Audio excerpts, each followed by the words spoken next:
Hello and welcome to another vibrant edition of A Splash of Paint, brought to you in association with the SAA. In today's colourful programme, we'll be taking a closer look at some of the simple ways to gain inspiration and try something new.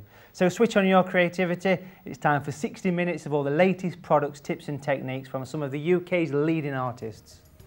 Let's get started and take a look at what's on today's palette. Versatile acrylic artist Terry Chipp will be revealing a few of his favourite things. Contemporary oil artist Marion Dutton will be showing us how to use the power of underpainting and establish tonal control of your painting. We'll take a closer look at the magical powers of the SAA's watercolour sponge eraser, as well as showcasing the works of artist and watercolour tutor Louise Bogard, one of the many professional SAA artists we're introducing. But before all that, I'm going to give you a quick demonstration on how you can create a beautiful sunset scene in just 5 minutes. I've got the watercolour paper stuck down there, I've put the border on the 4 sides, and I've also put a piece of masking tape across the bottom with a bit of a wobble to it. This is going to give me the landscape. Now make sure that before you put that on that you stick it to something else first. Trousers or neighbour's trousers or your forehead's quite good to get a bit of the sweaty stuff. Wipe it over the tape, take the stickiness away, because that's going to give the landscape and then we'll take it away.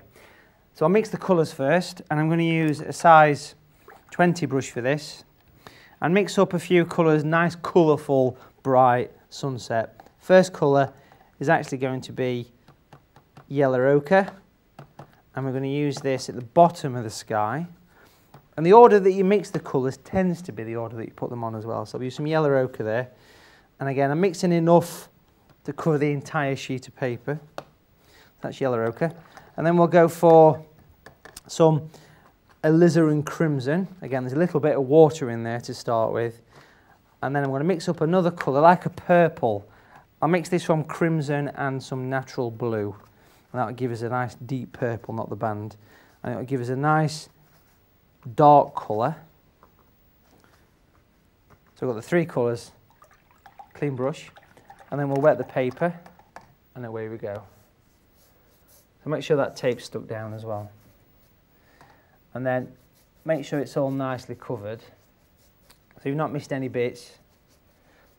Look down the edge, make sure it's all covered, and then away you go. We'll start with the yellow ochre. You can go straight into this colour, and I'm going to sweep up from this corner and just kind of fill the bottom half of the sky. Let's get a little bit more there, changing direction. So you can kind of sweep any direction you like. As long as you go right down to the tape, it should work well. Then we'll go for crimson, and we'll do the angle right to the top. So you can see I'm coming down this direction, and then I'll sweep the crimson to fill the paper, to fill the working area. And we're already getting that kind of vibrant sunset colour.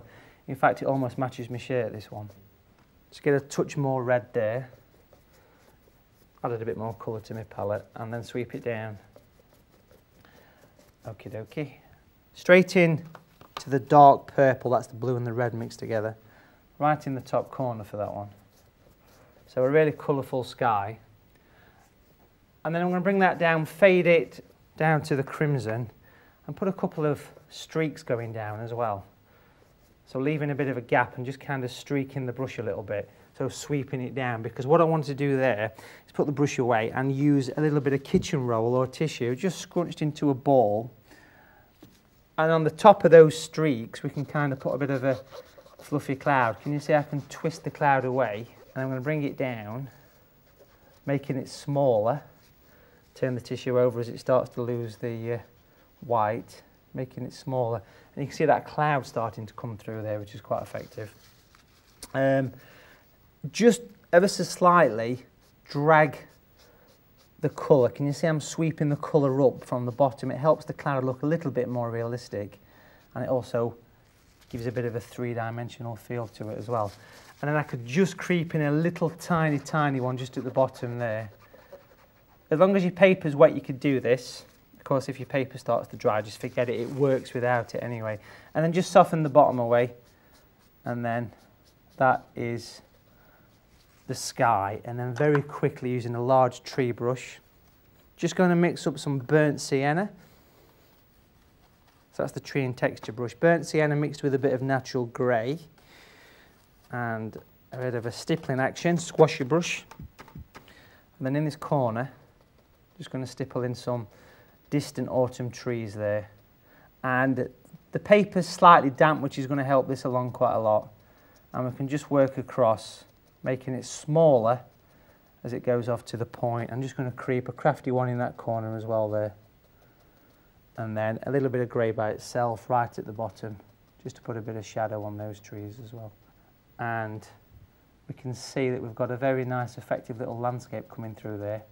And if we very lightly, very carefully take the tape away, this is where people come unstuck, so be very careful with this. Just very lightly pull it down, and you can see it gives a nice clean edge. Almost a bit of a snowy kind of landscape with a wonderful brightly coloured sky. That's it, folks. Very simple sky, but a really effective one.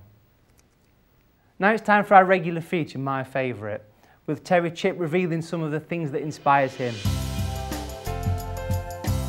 My favourite music for painting to, I think I put something different on just about every day in my studio. When I've got some serious work to do that I really need to concentrate on, it has to be Leonard Cohen. He's not the most excitable singer, so you can really get your lines straight.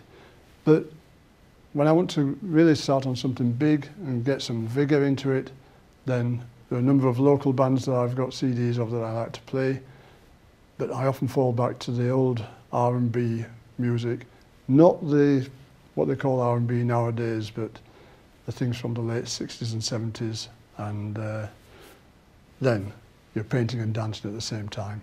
That's good. My favourite thing about painting and drawing, it's a bit like fishing. The hours you spend fishing or painting, they're added to your life. They're not taken out of it. My favourite times to paint are early morning, when there aren't too many people about, the air's fresh, you feel as you've got the whole day in front of you, and there's so much potential in the day. So I like that feeling about it. In May, that sort of time of spring, that again intrigues me. It's a good time of the year. Things are coming to life, everything's buzzing, and that's really invigorating time to paint. My favourite subject for paintings, it's quite a lot of things, but a lot of it seems to revolve around Venice. Not the pretty Venice of the facades and the Grand Canal, but the older parts, the bits where the plaster's dropping off the walls, the cracks, the stonework, the bits that have been patched up. They tell a long story of their own, and that intrigues me. So I do a lot of work around just old walls and windows and doors, because it's fascinating. It's time for a short break now, folks, but join us in part 2 when contemporary oil artist Marion Dutton will be demonstrating how to use the power of underpainting to establish tonal control of a painting. I'll see you after the break.